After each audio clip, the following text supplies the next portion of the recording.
Hi everyone, I'm Joe. Today it's time for me to do a book review of The Hydrogen Sonata, written by Iain M. Banks. This was first published in 2012. It is a science fiction novel and it comes under the subgenre of space opera.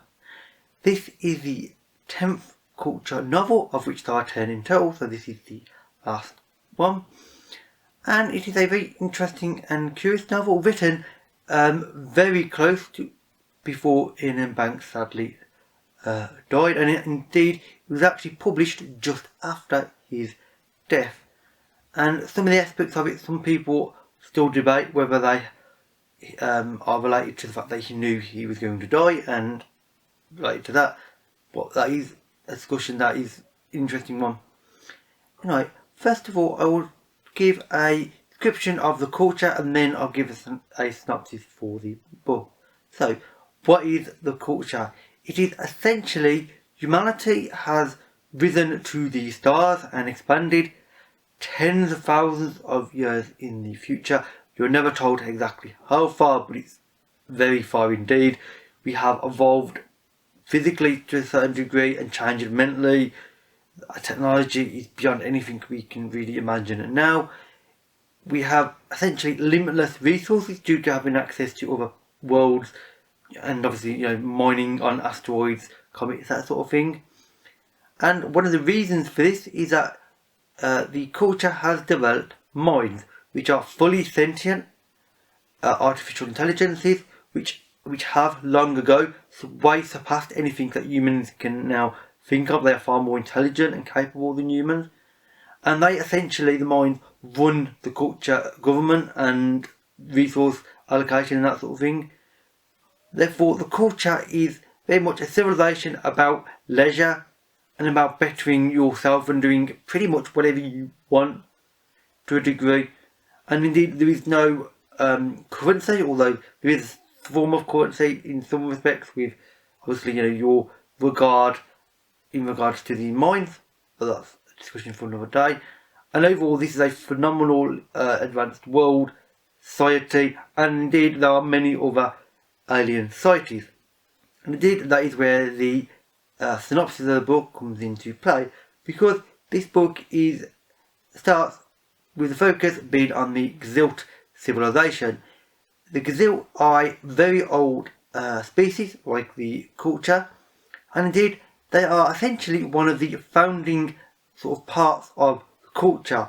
From many tens of thousands of years ago, they split off from the culture and became obviously a fully separate entity with their own traditions and everything else. And this has led to an interesting situation, because in the culture universe there is a process called sublimation.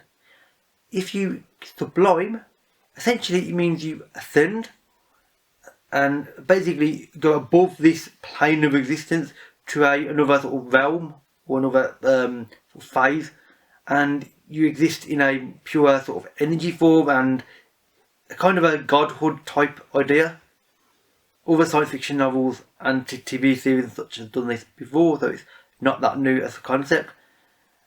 And the Xilt are at the end of their sort of civilization life, really. They are now wanting to sublime as an entire culture and civilization.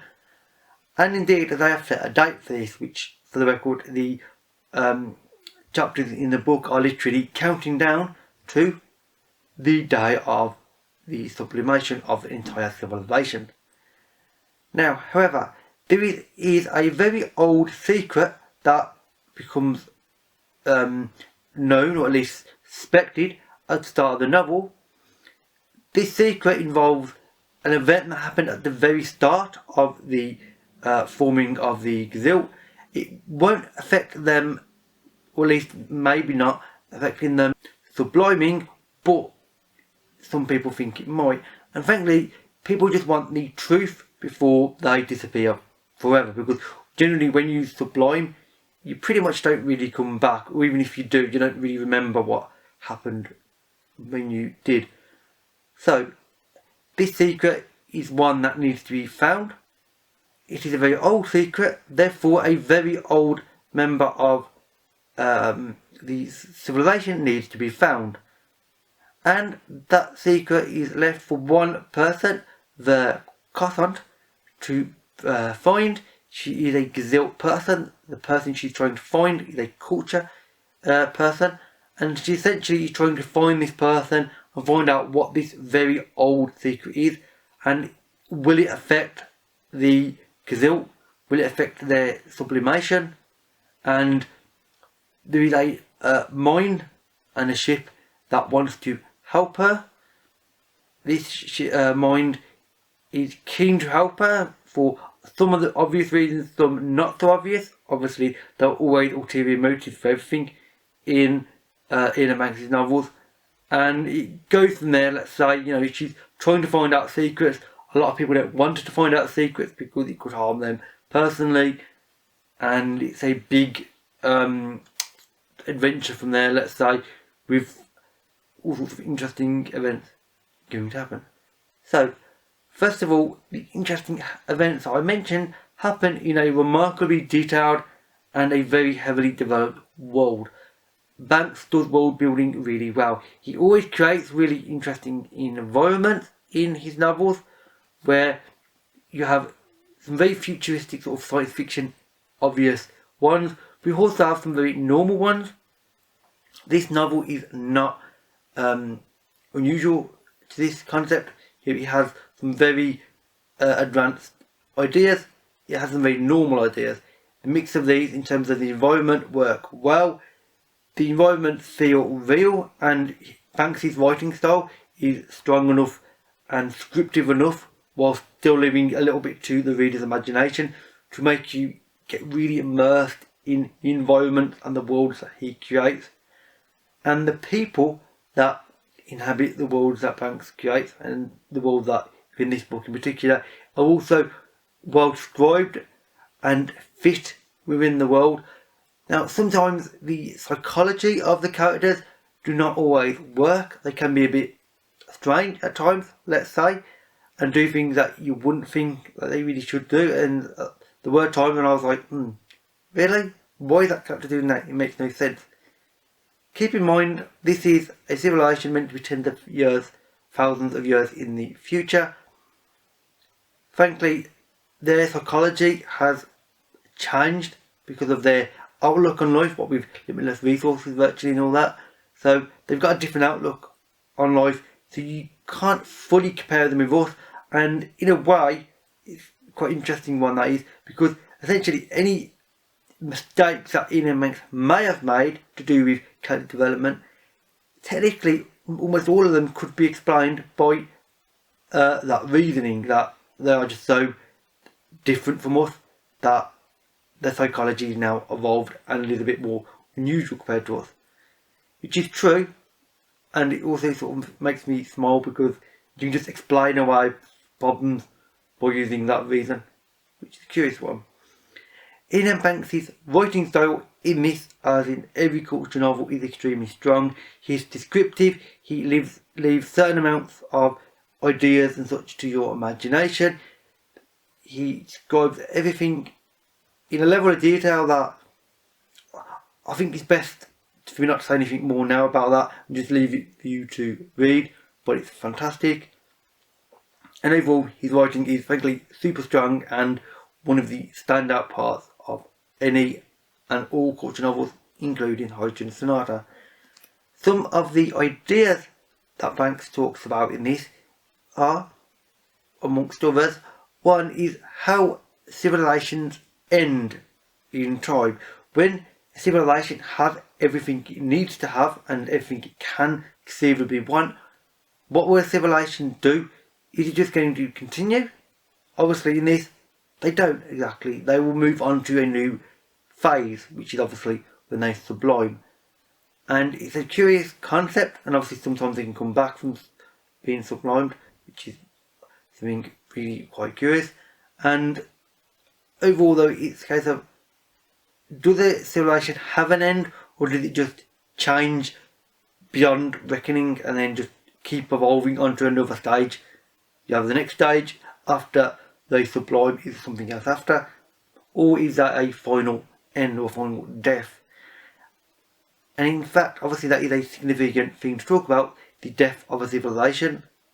Because of course, Banks died before this novel was actually published.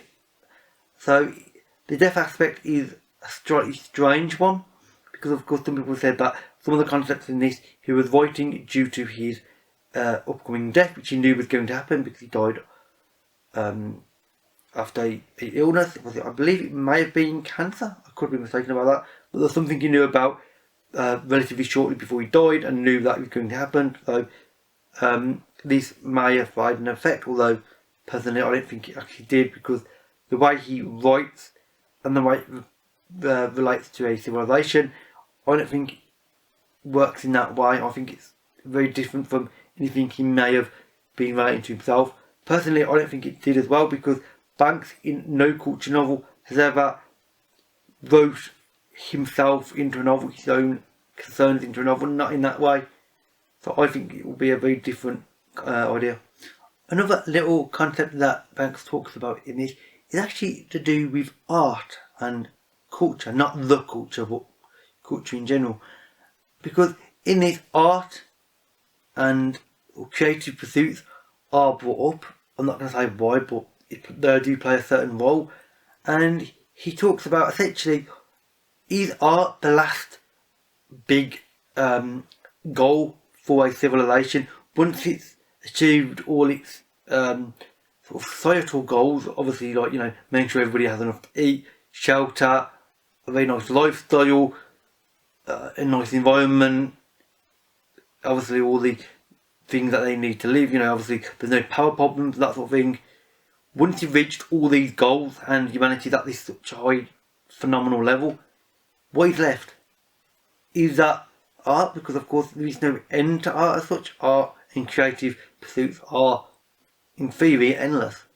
I mean, you can just use your imagination and create new subjects, new concepts, and it will always evolve and change over time, which is obviously a metaphor for the people and civilizations in particular, because we change over time, same as art. So in a way, you know, also and art are the same thing.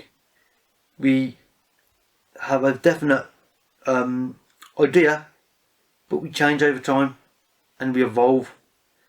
And it's an interesting one and a subject that Banks talks about really well. And overall, I would say that this novel, same as all the other culture novels, are fantastically well written books with amazing worlds, amazing characters. Anything that can be little complaints here or there can be explained away for little, you know, easy reasons. And overall, this is a very strong novel. I would recommend it. It is not my favourite of the culture novels, but it's certainly not my least favourite. It's probably in the middle, I would say, at this point, although obviously I need more time to think about the culture novel as a whole. And with that said, that is actually it for this video. So, if you've read this, or indeed any of the other culture novels, then please leave a comment and we can have a talk about it. I mean, I am sure that there are things that I've missed about talking about this, because of course I'm only covering a small amount in this video, same as any of the other videos and the other culture novels. So there's things I'm definitely going to miss, so if you want to point them out, feel free. All my social media links, as well as links to the good book on Goodreads, for instance, can be found in the description box below. With that said, that is it for this video. So thank you for watching, and I'll see you in another. Bye for now.